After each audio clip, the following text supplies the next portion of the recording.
ఓం శ్రీ గణేశాయ నమః. శ్రీ గణేశ పురాణం 82వ అధ్యాయం. రామవరదానం. ఆ తరువాత వ్యాసమునీంద్రుడు ఇలా ప్రశ్నించాడు. ఓ చతురానన, రాముడా బాల్యం వేడనివాడు. అతడు ఒక్కడై ఉండి అనంత పరాక్రమోపేతుడు, సహస్ర బాహుయుతుడు, చతురంగ బలోపేతుడైన కార్తవీర్యుడిని ఎలా జయించాడు? ఆ గాథను విస్తారంగా తెలుపవలసింది. బ్రహ్మ ఇలా బదులిచ్చాడు. ఓ మునీంద్ర, బాలుడైన రాముడు ఒకనాడు తన తల్లి అయిన రేణుకామాతనిలా ప్రశ్నించాడు. అమ్మ, ఎవరి పరాక్రమం చూసి ఇంద్రాది దేవతలంతా భయంతో గడగడా వణుకుతారో, చతురంగ బలాలు ఎవని వెన్నుకొస్తున్నాయో అటువంటి కార్తవీర్యుడిని జయించే ఉపాయం నాకు తెలుపు. నీ కోరిక మేరకు ధరాతలాన్ని 21 పర్యాయాలు ఆ క్షత్రియాదములపై దండెత్తి క్షత్రియులే కాకుండా చేయగల సమర్థత నాకెలా లభ్యమవుతుంది? దీనికి గాను నాకు కర్తవ్యాన్ని ఉద్బోధించు. అప్పుడు ఆ మాతృమూర్తి వాత్సల్యం ముప్పిరి కొనగా ప్రేమతో తన తనయుడి తల నిమురుతూ ఇలా అన్నది. నాయన, నీ సంకల్పం నెరవేరటానికి అఘోర రుద్రుని అనుగ్రహం నీకెంతైనా అవసరం. అందుకని నీ పరాక్రమం ఇనుమడించడానికి నీవు ఆ శివుని ఆరాధించి ప్రసన్నుడిని చేసుకో. ఆ మహాదేవుడు తృప్తి చెందితే నీ యొక్క సకల మనోభీష్టాలు సునాయాసంగా నెరవేరుతాయి. నీకు శుభమవుగాక అంటూ ఆశీర్వదించి పంపింది. అప్పుడు తన తల్లికి నమస్కరించి ఆమె వద్ద సెలవు తీసుకుని వెంటనే కైలాసానికి ప్రయాణమై వెళ్ళాడు. శంకరుడిని రాముడు స్తుతించటం. కైలాసగిరిని చేరుకున్న రాముడు రత్నసింహాసనాసీనుడైన శంకరుణ్ణి చూసి సాష్టాంగ దండ ప్రణామాలు ఆచరించి అంజలి యొగ్గి ఇలా ప్రార్థించాడు. ఓ దేవాదిదేవ, గౌరీ మనోహర, శివశంకర, నీకిదే నా ప్రణతి. విశ్వభర్తవు విశ్వకర్తను అయిన నీకు నమస్కారము.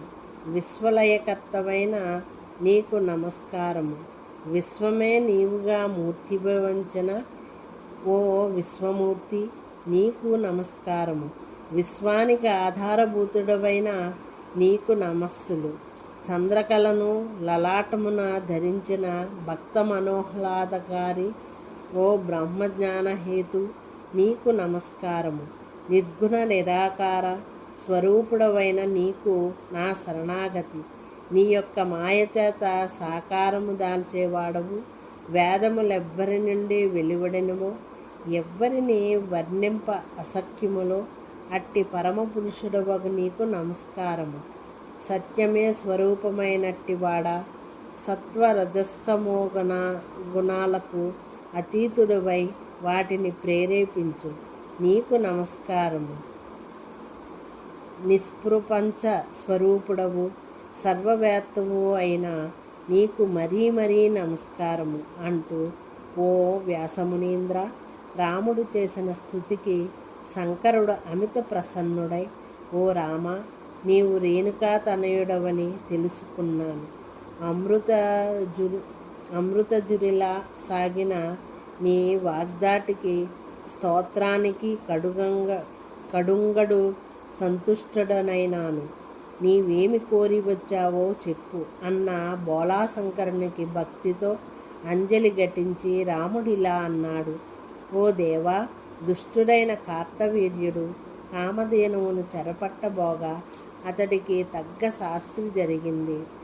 ఆ అవమానానికి కినిసి నా తండ్రి అయిన జమదగ్నిని, నిరపరాధిని, ఒంటరి బ్రాహ్మణుడు, బ్రహ్మవేత్త అనైనా చూడకుండా చంపివేశాడు.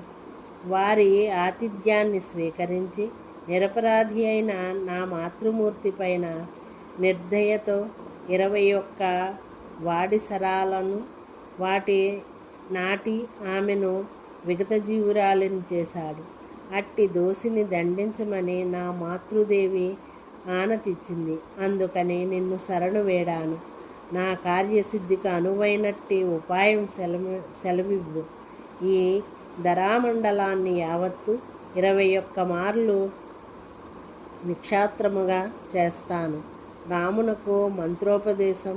ఓ వ్యాసమునీంద్ర, ఈ విధంగా జరిగిన విషయమంతా రాముని వల్ల తెలుసుకున్న శంకరుడు అతడి విజయప్రాప్తికి అనువైన ఉపాయాన్ని యోచించి గజాననునికి అత్యంత ప్రీతిపాత్రమైనట్టే షడక్షర మహామంత్రాన్ని ఆ జమదగ్నిసుతునికి ఉపదేశించి, ఓ రామ, నీవు దీనిని ఉపాసించు. నిరాటంకంగా కార్యసిద్ధి ప్రసాదించగల గణేశానుగ్రహాన్ని బడయవలసింది. 1,00,000 సార్లు జపించి అందులో 10వ వంతు హోమాన్ని, అందులో 10వ వంతు తర్పణలను, అందులో 10వ వంతు బ్రాహ్మణ భోజనాన్ని ఏర్పాటు చేయి. ఈ రకంగా భక్తితో చేసినట్లయితే వరప్రదుడైన గజాననుడు నీకు ప్రసన్నుడవుతాడు, నీ సకల కార్యములు నెరవేర్చగలడు. ఈ రకంగా జమదగ్ని నందనుడైన రాముడు శివుని వాక్యములు విని ఆ భౌనికి మ్రొక్కి అతడి వద్ద అనుజ్ఞగైకొని కృష్ణానదికి ఉత్తర దేశంలో తన తపస్సులకు అనువైన ప్రదేశానికై అన్వేషించి సిద్ధిప్రదమైన నానాలతాకీర్ణమైనట్టి ప్రదేశంలో కూర్చుండి శివుని ఆజ్ఞానుసారం అనుష్ఠానం చేశాడు. మనస్సును పాంద్రియాలను నిగ్రహించి మనస్సును ఏకాగ్రపరిచి గజాననుని దివ్యమంగళమూర్తిపై లగ్నం చేసి పాదాంగుష్టంపై నిలిచి మంత్రావృత్తిని చేస్తూ జపించి హోమతర్పణాదికములను బ్రాహ్మణ భోజనాదికములు యథావిధిగా ఆచరించాడు. అప్పుడు అమితమైన కాంతితో అతి సుందరమైన ముగ్ధమోహనమైన ముఖముతో పెద్ద ఉదరము 4 బాహువులు ధరించి కిరీటము హారకేయూరములను ధరించి 4 హస్తములలోనూ పరశువు పద్మము దంతము మోదకుమలను దాల్చి సుందరమైనట్టి తన తొండమును అటూ ఇటూ త్రిప్పుతూ 4 దిక్కులను తన అద్భుతమైన కాంతితో ప్రకాశింపజేస్తూ విఘ్నేశ్వరుడైన గజాననుడు రామునికి సాక్షాత్కరించాడు. కన్నులు మిరమిట్లు గొలిపే దివ్యకాంతితో కోటి సూర్య సమమైన ప్రకాశం కనబడటంతో కన్నులు మూసుకొని, ఓ మహానీయమూర్తి, నీకిదే నమస్కారం అంటూ ఇలా స్తోత్రం చేశాడు. సకల విద్యాధీశుడువు, సకలాభీష్టప్రదుడవై సకల యత్న కార్యములను సిద్ధింపచేయగల విఘ్నహర, నీకు ఇదే నా శరణాగతి. భక్తాభీష్టప్రదుడవు, భక్తులకిష్టుడవు, జ్ఞానమే మూర్తిని కట్టినట్టి విఘ్నాధిప, నీకు నా నమస్కారము. విఘ్నములకు ప్రభువైన ఓ పరాత్పర, తపోనాశ కరములైన సకల విఘ్నముల బారి నుండి నన్ను రక్షించు. ఈ విధమైన స్తోత్రానికి సంతుష్టుడైన గణేశుడు తన తీక్షణ తేజస్సు చేత భ్రాంతచిత్తుడైన జమదగ్ని నందనునితో మేఘ గంభీర ధ్వనితో ఇలా అన్నాడు. ఓ రామ, అహోరాత్రములు తదేక దీక్షతో నిష్టగా షడక్షరీ మంత్రముతో నీవు ఎవరినైతే హృదయంభుజముతో ధ్యానిస్తున్నావో ఆ మంత్రాధిష్టాన దేవతనైన నేను నిన్నును గ్రహించగతలచి వచ్చాను. నీకు కావలసిన వరములు అన్నింటినీ యథేచ్ఛగా కోరుకో. అఖిల బ్రహ్మాండములకు సృష్టి స్థితిలయ కారకుడైన నా ఈ దివ్య రూపాన్ని బ్రహ్మాది దేవతలు కానీ మునీశ్వరులు కానీ రాజర్షులు కానీ తెలియలేరు. నీ అందలి అనుగ్రహ విశేషం చేత నీకు నా సగుణ స్వరూప దివ్య దర్శనాన్ని ప్రసాదించాను. ఓ దేవాదిదేవ, సకల జగాలకు ఆధారభూతుడవు, ఈ యావత్ సృష్టికి సృష్టి స్థితి లయకారకుడవు, వేదముల చేత యజ్ఞ యాగాది కర్మల చేత యోగము చేత కనుగొనబడజాలని వాడవు అయిన నీవు నా యందలి అనుగ్రహ విశేషం చేత ఇప్పుడిలా సాక్షాత్కరించావు. నాకు నీ చరణార విందాల ఎడ దృఢమైన భక్తిని ప్రసాదించు అంటూ వేడుకొనగా వరప్రదుడైన గణపతి ఇలా అన్నాడు: ఓ రామా, నీకు నా యందు దృఢమైన భక్తి కలుగగలదు. వరముల నిస్తానని ప్రలోభపెట్టిన నీ బుద్ధి అంచెలంచెలుగా నిలవటం కేవలానుగ్రహ విశేషమే. శత్రువులను నశింపచేసేటటువంటి నా పరశువును నీకు ప్రసాదిస్తున్నాను. దీనివల్ల ఈనాటి నుంచి నీ పేరు పరశురాముడని జగద్విఖ్యాతమవుతుంది అంటూ మంగళప్రదమైన చిరునవ్వు ప్రసన్నంగా తన మోమున వెదజల్లుతుండగా ఆ గణేశుడు అంతర్ధానం చెందాడు.